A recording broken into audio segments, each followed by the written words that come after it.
Mostly लोग कहते हैं that they are the investor but in actual वो ट्रेडिंग कर रहे होते हैं। हमारे या मेजोरिटी में लोगों को इन्वेस्टमेंट और ट्रेडिंग के बीच का फ़र्क ही नहीं पता है। So let me break it down and make it easier for you. Investment में आप लॉन्ग टर्म में सोचते हैं और आप किसी भी प्रॉपर्टी को ये सोच कर बाय करते हैं कि अब वो आपको एक अच्छा रिटर्न देगी after few years.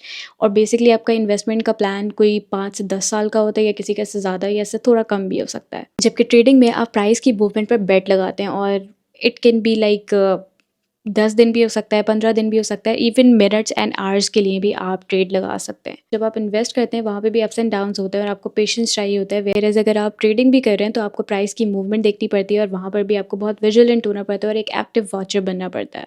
Now people will ask me what's the biggest difference, risk और stress। इन्वेस्टर जब 10% लॉस में जाता है ना तो उसे पता होता है कि मार्केट जब बैलेंस होएगी तो वो अपना रिकवर कर लेगा जितना भी उसका लॉस हुआ है। बट अगर एक ट्रेडर लॉस में जाता है 10% तो उसकी एक साइकी है कि वो बहुत ज़्यादा पैनिक कर जाता है और पैनिक में आकर वो बाकी जितने भी उसके एसेट होते हैं वो उनको उन्हीं वक्त बेच देता है लॉस में। यानी different mindset, different goals and different results. And before diving into anything, do your own research and then invest in anything. Thank you so much.